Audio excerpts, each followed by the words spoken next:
But for a lot of us, we'll make these mistakes and then they will turn into regrets. We'll look back and go, what kind of an idiot was I to do that? And welcome again, everybody, to another video. Today I'm going to talk about, well, John Wayne had a saying that you can't fix stupid. And while I hate to argue with the Duke, I think there's a little bit more to the story than you can't fix stupid. But thank you for joining me. If you like this kind of content that is designed to hopefully help you think, not think necessarily like me, but help you think and ponder things, because I love to think, and hopefully you do too. But I want to talk to you today about people doing stupid stuff. And I've got some stories. The stories seem to be everywhere. People doing stupid things and just being overall weird.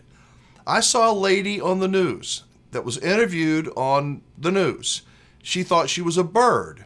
She did. She really, really thought that she was a bird.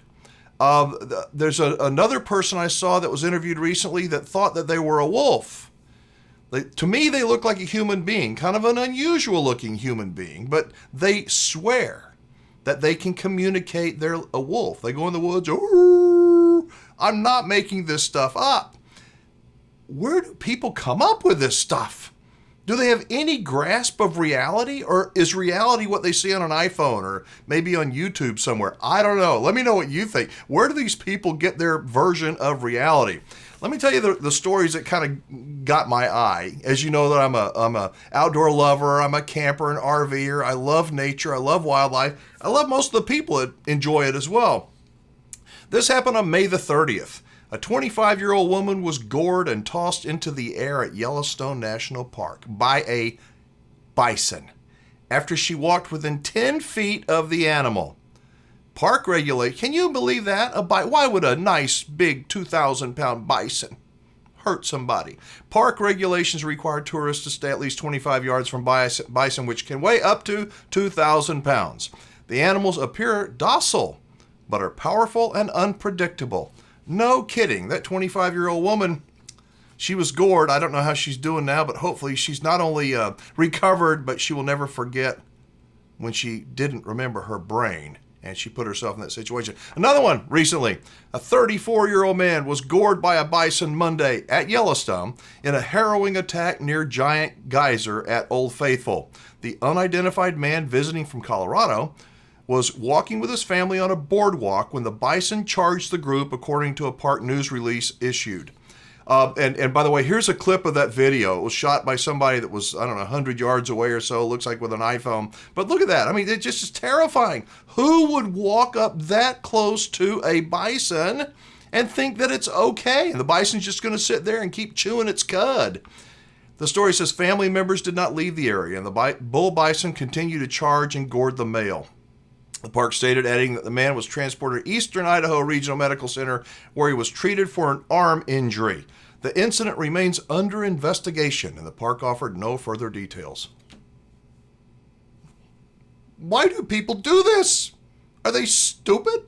I don't know. And then 2 days later, did you see this? A 71-year-old woman at Yellowstone National Park was gored by a bison. Go figure. Just 2 days after a bison charged at a man near Old Faithful, she inadvertently approached the animal before it charged. She sustained non-life-threatening injuries. And I say she was very, very lucky. Those buffalo, the big ones, can weigh 1,800 to 2,000 pounds and can stomp you into a bloody pile of mush.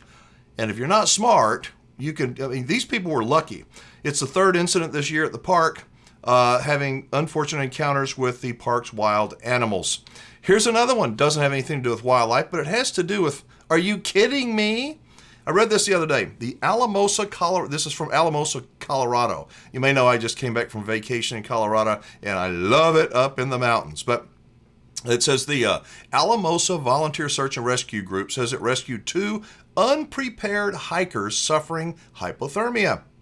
The Volunteer Search and Rescue Group said it was contacted at 2:35 a.m. by Colorado State Patrol dispatchers who said 2 hikers were suffering from hypothermia in the Sangre de Cristo Range near Lake Como. Now, if you don't know where that is, if you know where Alamosa, Colorado is, Lake Como is way up in the mountains, way up. Elevation, I looked it up, 11,765 feet. 1165 above sea level.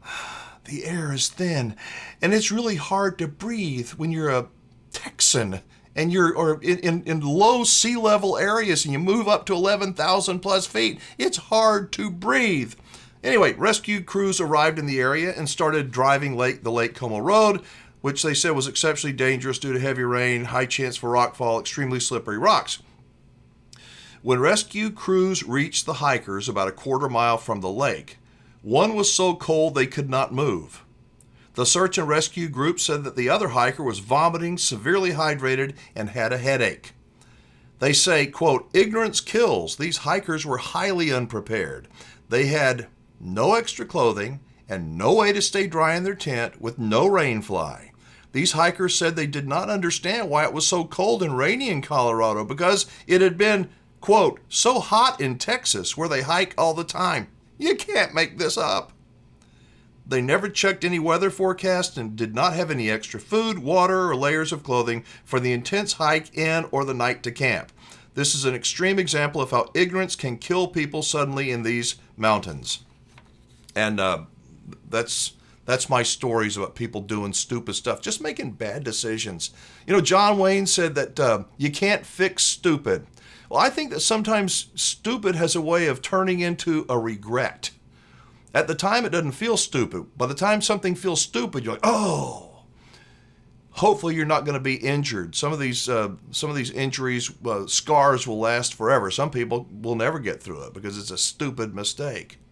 But for a lot of us, we'll make these mistakes and then they will turn into regrets. We'll look back and go, what kind of an idiot was I to do that? I've got a confession that one time I was on a fishing trip down in Mexico and the camp that I was in had a pet mountain lion, a full-grown mountain lion.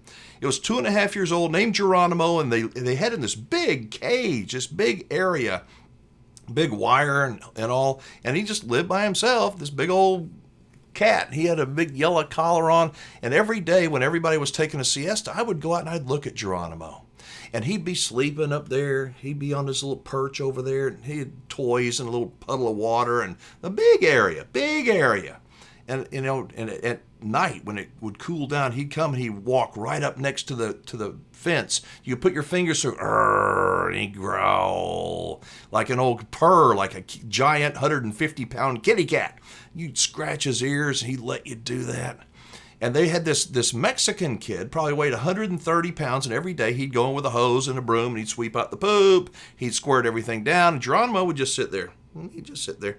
So one day when everybody was taking a siesta, I said, I'm going to go get in the cage with Geronimo. I just want to see what it's like. I know, stupid, probably shouldn't admit it, but it's a good story. So I got my cameraman, we finished lunch, he goes, what do you want me to do?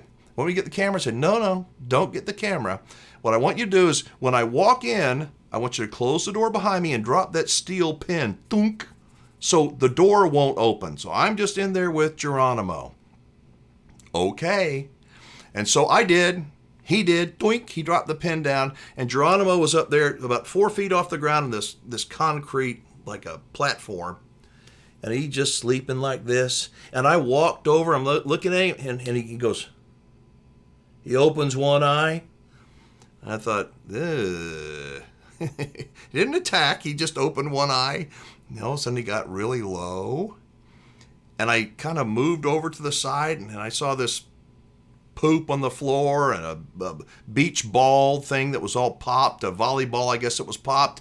And I kind of moved over there, and all of a sudden Geronimo goes, boom, and he slunk off the deal, and he's coming slowly at me. And he gets about 6 or 8 feet from me, and he drops to the floor and pounces on me.